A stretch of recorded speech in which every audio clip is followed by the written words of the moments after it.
Hare Krishna. So, welcome to this session of questions and answers based on the third chapter of the Bhagavad Gita. There are many questions, and we are very enthused and encouraged by the wonderful response from the participants.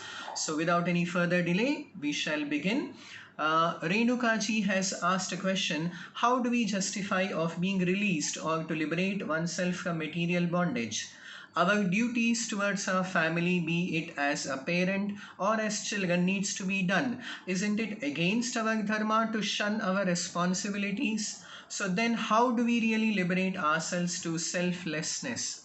Actually, this is the same situation and question asked by Arjuna specifically at the beginning of the third chapter of the Bhagavad Gita, that Arjuna misunderstood that advancement on the spiritual path necessarily entails giving up of all material responsibilities. So first of all, there is no need to give up our material duties and responsibilities in order to make advancement on the path of spiritual life.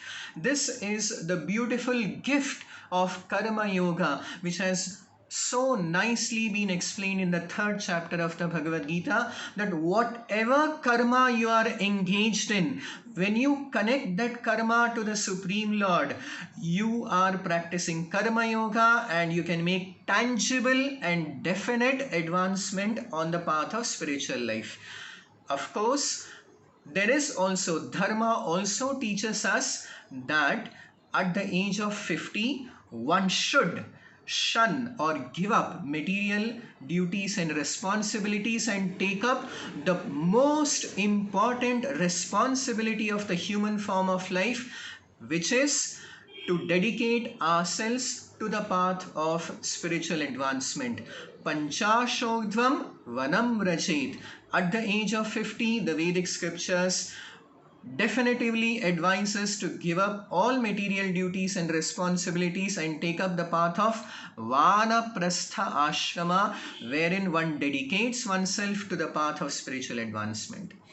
The next question by Sri Anandji, you have asked two questions: how to do karma yoga and avoid getting exploited in the material world.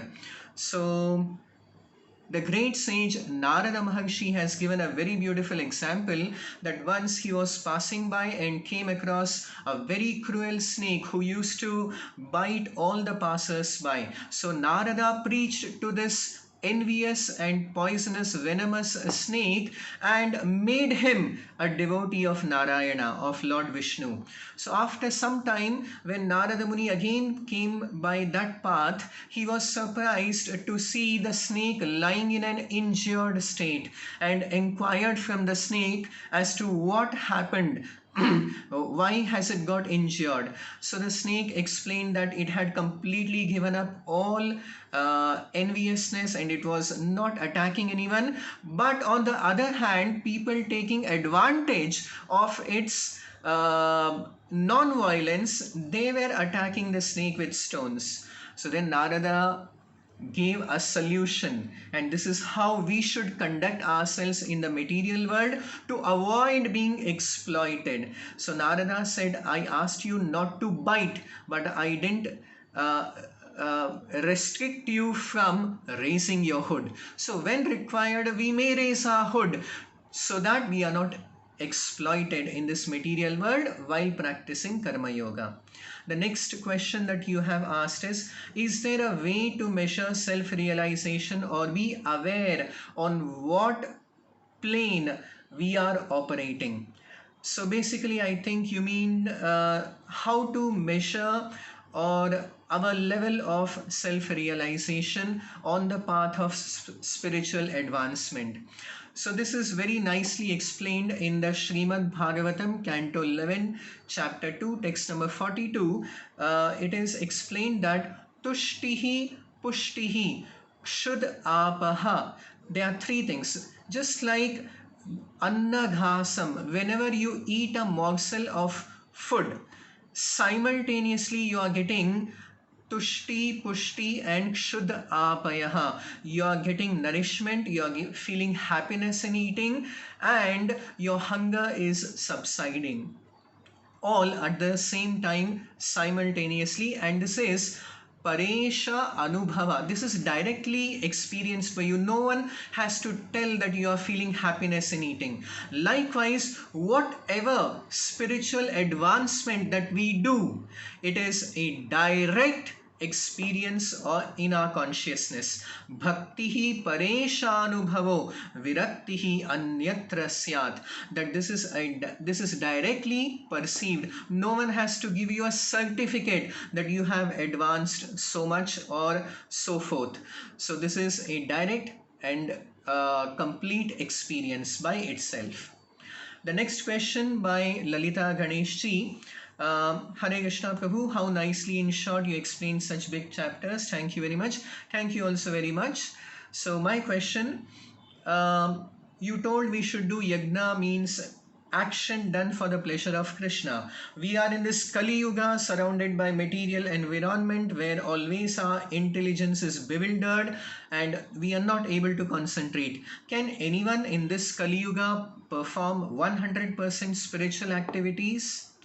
So the answer is definitely yes, but it requires some practice. In the Bhagavad Gita, many times Krishna says, Abhyasa yogena tato, that one should practice.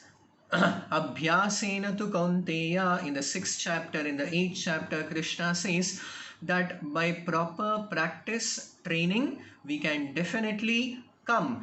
Today we may be on the level of 1% spiritual activity, but as we keep making advancement, even in the present circumstances where there is rampant materialism everywhere in this world, yet especially in this modern age, the great Acharya Srila Bhakti Vedanta Swami Prabhupada has given the most practical path by which we can come to 100% spiritual activity. So we need two things: abhyasa, practice, and second, very important thing, we should be guided by the authorized guru or spiritual master.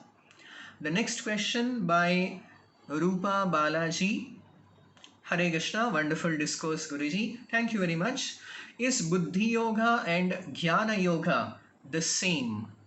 Actually, any yoga is the same in the sense that the ultimate goal of all yoga itself means to connect or to reconnect ourselves with the Supreme Soul.